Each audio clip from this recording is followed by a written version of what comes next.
Bonjour. Voilà, je vous accueille dans cette vidéo pour démarrer ce kit d'outils, quelque part, de ressources, je dirais, pour essayer de débloquer des séances qui stagnent.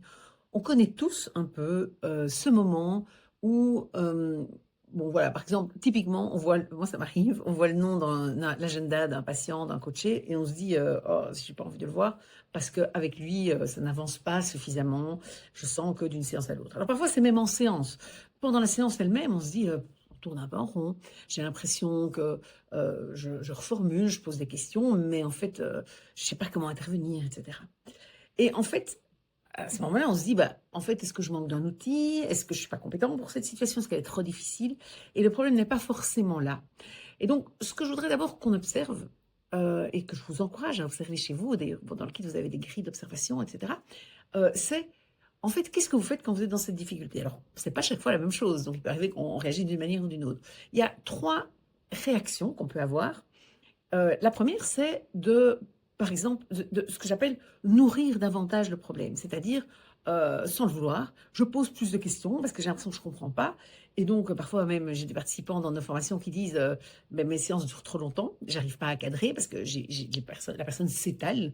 Et en fait, c'est parce que je pose des questions, j'ai l'impression que j'ai pas d'infos, je comprends pas tout à fait. Et en posant, plus je pose des questions, plus j'ai de l'information, plus je suis un peu noyée.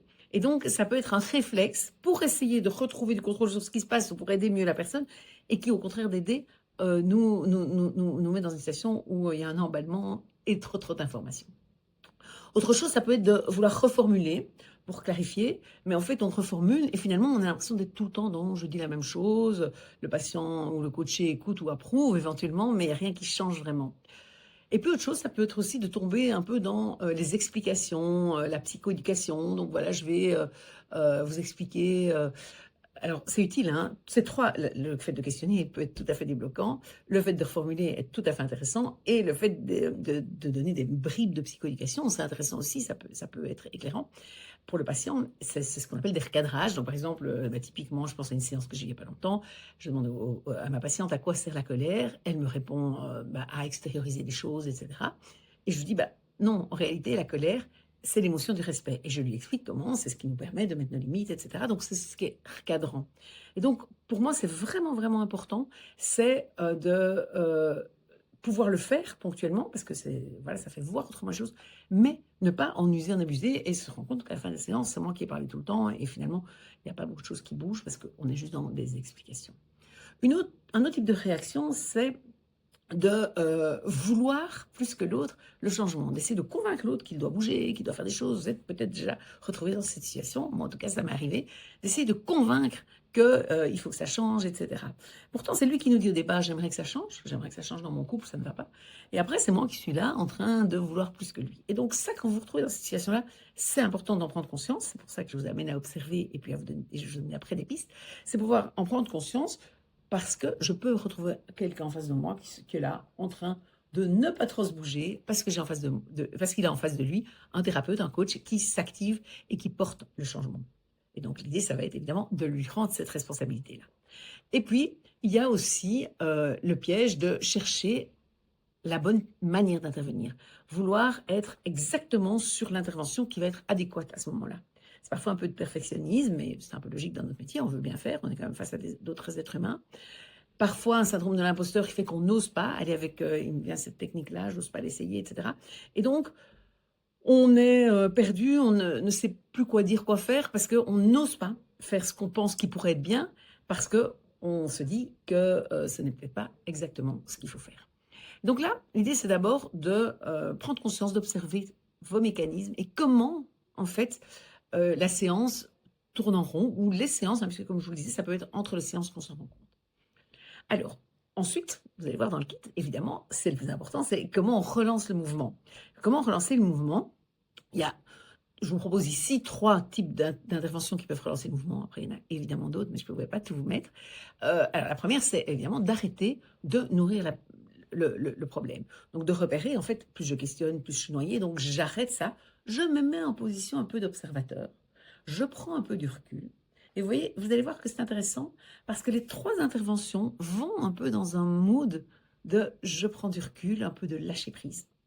Donc, la première, c'est de se dire, bah, j'arrête de reformuler comme ça, j'attends, je vais même, et moi je le conseille vraiment, j'encourage à faire des pauses, même pendant la séance, en parlant avec le patient, mais même faire des pauses. Il y a un article sur notre blog Virage, si jamais ça vous intéresse, qui parle des pauses. Et puis, la deuxième manière de faire, donc la première, donc, ce serait de se mettre, d'arrêter de nourrir le problème, d'en faire trop et d'en faire plus et plus. La deuxième, c'est de métacommuniquer. Alors, métacommuniquer, si vous êtes formé, vous avez probablement déjà appris à faire ça. En tout cas, c'est quelque chose qu'on développe chez Virage, entre autres, mais on le fait évidemment de manière systémique, puisqu'on est dans une approche qui est systémique, stratégique. Et l'idée, c'est de se dire comment je peux expliquer ce qui se passe dans la relation. Dire à la personne, ça fait plusieurs fois que j'ai l'impression que je reformule votre problème, vous êtes OK avec moi, donc j'ai l'impression qu'on se comprend bien, mais peut-être que on pourrait aller plus vers du changement, peut-être passer par une action. C'est parler de ce qui se passe dans la relation, ou bien dire voilà, je vous questionne beaucoup, du coup j'ai beaucoup d'informations, et peut-être je vais prendre une petite pause pour remettre ça au clair dans ma tête. Donc ça, c'est métacommuniquer. C'est dire, c'est parler de ce qui se passe dans la relation et l'utiliser évidemment de manière utile pour faire bouger les choses, pour arrêter un flux qui ne fait pas avancer.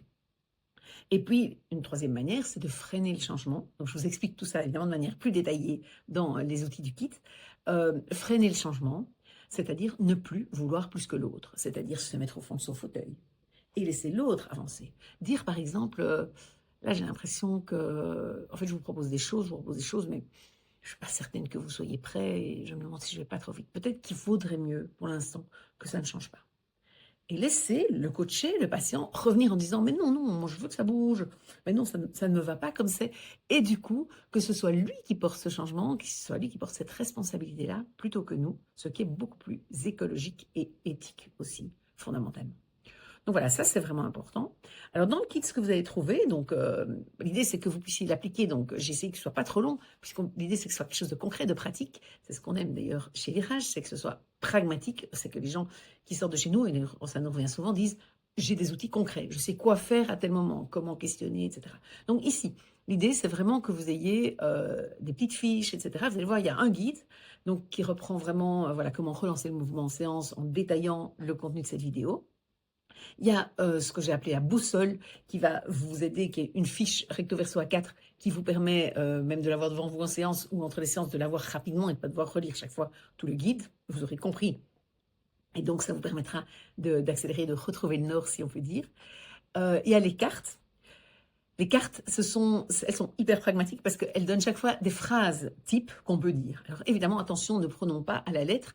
Je dis souvent, on fait du sur-mesure, on ne fait pas du prêt-à-porter. Donc mes phrases, c'est pour vous donner des idées de phrases, mais vous allez les remettre à la sauce de votre patient, de votre coaché, de votre manière à vous de travailler, parce que tout le monde ne travaille pas avec la systémique, et pourtant elles peuvent être utiles. Et donc vraiment, l'idée c'est que vous ayez des phrases pour avoir une manière de concrétiser vraiment tous ces mouvements. Et puis alors après, il y a le journal d'après, des déclics pour voir, pour que vous puissiez vous suivre votre progression, voir ce qui a marché avec vous, ce qui vous a aidé, etc. Donc voilà. Et puis, enfin, nous vous proposons un entretien avec l'un d'entre nous et lors de cet entretien, de pouvoir éventuellement amener une difficulté, qu'on puisse vous donner quelques pistes. Alors, c'est pas hyper long, donc l'idée, c'est pas de rentrer de long en large dans une séance, c'est plutôt de voir comment ça peut vous aider de nouveau concrètement, puisque on est toujours dans cette idée-là. Donc voilà, alors j'ai envie de terminer en vous disant qu'une séance qui bloque, ce n'est pas forcément le signe que vous êtes en difficulté ou que le patient est trop compliqué pour vous ou que voilà, vous n'avez rien compris. C'est parfois simplement le signe qu'il faut changer de manière d'intervenir, de logique d'intervention. Et donc, c'est ça qu'on va essayer que vous puissiez découvrir à travers tous ces outils. Voilà, au plaisir peut-être de vous rencontrer lors de l'entretien et peut-être une autre fois. Sinon, n'hésitez pas à revenir vers nous pour toute explication. On espère tous que ça va bien. Toute l'équipe Virage qui est derrière moi, enfin qui n'est pas derrière moi, mais qui est dans ma tête derrière moi, dans mon cœur derrière moi. On espère que ça va vous aider et vous faire progresser. Voilà, à bientôt.